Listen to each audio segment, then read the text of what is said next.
Welcome to this explainer. Today, we're diving into something super fascinating, the financial architecture used by the top 1%. You know, if you've ever wondered how the ultra-wealthy just seem to operate by an entirely different set of financial physics, well, you're in exactly the right place.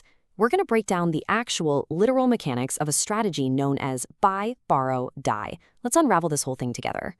So what if debt is actually a good thing? I know, it completely challenges conventional wisdom. For basically most of our lives, we're taught that debt is an absolute trap, right? We're continually warned about credit card balances, car loans, and just that heavy, heavy burden of owing money. The ultimate goal, we're told, is to become totally debt-free. But what if we flipped that entirely on its head?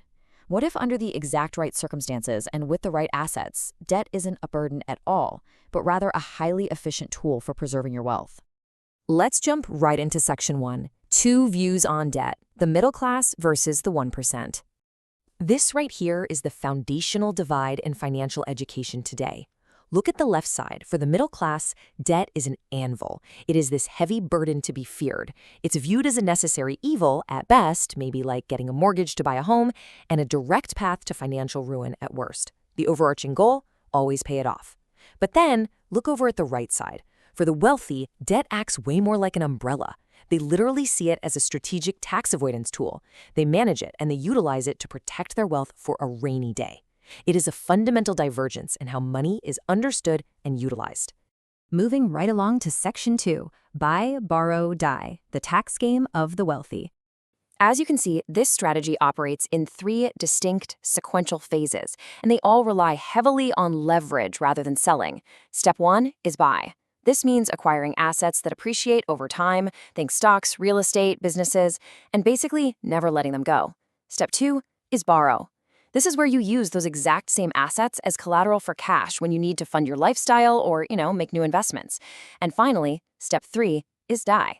Passing those assets to heirs, which often steps up the basis and just wipes out the capital gains tax liability entirely. It's really a closed-loop system perfectly designed to maximize growth and minimize taxation during a lifetime. Now, the absolutely crucial middle step is understanding how this borrowing actually functions. A securities-backed line of credit, or an SBLOC, allows you to borrow cash against the value of your assets without ever actually selling them. It's kind of like renting cash from the bank, using your stock portfolio as a security deposit. Think about it. If you want $1 million for a new venture, you don't sell $1 million in stock. No way. The bank gives you a line of credit, you get your cash, your portfolio stays completely intact, and it keeps growing. And most importantly, because you didn't sell a single thing, you haven't triggered a taxable event. Let's look at the hard numbers in Section 3, doing the math, interest versus capital gains. Okay, so if an individual were to traditionally sell their assets to get cash, they would face a heavy 20% capital gains tax hit. I mean, let that sink in for a second. The exact moment you click sell on a highly appreciated asset, the government steps right in. In the top tax brackets, you are losing a full 20% of your gains right off the top. So sell $1 million in pure profit, and you're handing over $200,000 immediately. That is pure wealth destruction. It's cash that is permanently gone, it's no longer compounding, and it is no longer working for you. However, the alternative changes the game entirely.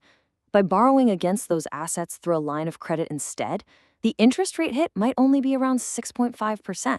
And remember, that is just the cost of borrowing the money for one single year. You still own the underlying asset.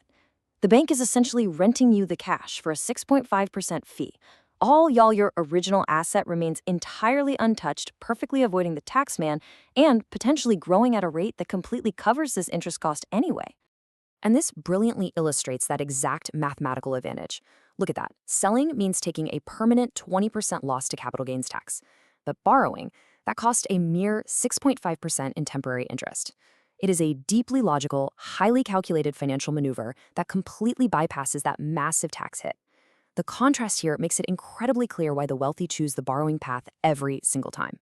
Ultimately, it really just comes down to this. 6.5% in interest is simply less than a 20% tax. That is the entire secret, laid completely bare. As long as the cost of borrowing remains significantly lower than the cost of selling, the buy, borrow, die strategy isn't just a clever little trick. Mathematically, it is the only logical choice for preserving large-scale wealth. The wealthy are simply doing the math, and the math tells them to never, ever sell. Which brings us to our final takeaways in Section 4, why this matters. A tale of two systems. When you step back and look at these points, a few really profound truths start to emerge. First off, the utility of debt entirely depends on your wealth bracket.